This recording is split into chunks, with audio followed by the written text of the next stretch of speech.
Hello বন্ধুরা, আসসালামু আলাইকুম। পাপড়ি মাশরুম অ্যান্ড অ্যাগ্রো ফার্মের পক্ষ থেকে সবাইকে শুভেচ্ছা। আশা করি সবাই ভালো আছেন।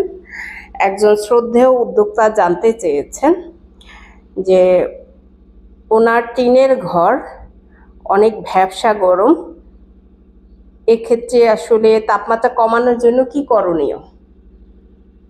যাদের টিনের ঘর অথবা বদ্ধ পরিবেশ, তাদের জন্য তাপমাত্রা নিয়ন্ত্রণ রাখার জন্য মাশরুম চাষ ঘরে কাপড় ভিজিয়ে রাখতে হবে। অর্থাৎ আপনি যদি ছিটা করে থাকেন তাহলে তো আপনার র্যাগে টানানো মতো না, আপনি ওয়ালের চারপাশে আপনি কাপড় ভিজিয়ে রাখতে পারেন, তাহলে আপনার রুমটা অনেকটাই ঠান্ডা থাকবে। এছাড়া যদি আপনি পারেন, আপনি চারপাশে যদি চট ভিজিয়ে রাখেন, সেক্ষেত্রে আপনার রুমটা আরও বেশি ঠান্ডা থাকবে। কিন্তু চট যদি শুকিয়ে যায়, সেক্ষেত্রে আবার তাপমাত্রাটা বেশ বেড়ে যাবে, রুমটা আরও বেশি ভ্যাপসা হবে।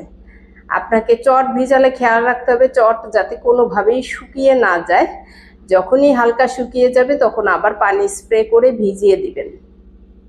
আর যদি কাপড় হয় কম সময় ভিজে থাকবে এবং এতে কোনো ক্ষতিকর হবে না, যে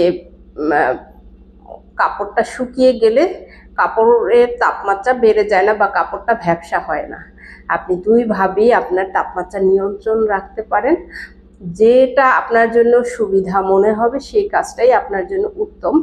যদি আপনি খেয়াল করে চট ভিজিয়ে রাখতে পারেন, সেক্ষেত্রে আপনার চাষঘরটা বেশি ঠান্ডা থাকবে। আশা করি ভিডিওটি দেখে উপকৃত হবেন এবং যারা জানতেন না তারাও জেনে নিতে পারবেন। যাদের ঘরে ভ্যাপসা, গরমের কারণে অতিরিক্ত ভ্যাপসা বা তাপমাত্রা বেড়ে গেলে এভাবেই তাপমাত্রা নিয়ন্ত্রণ করতে হয়। আশা করি ভিডিওটি দেখে উপকৃত হবেন। ভালো থাকুন, সুস্থ থাকুন এবং নিজ ঘরে ঘরে মাশরুম চাষ করে নিজের পুষ্টি চাহিদা মিটিয়ে দেবেন। ভালো থাকুন, আল্লাহ হাফেজ।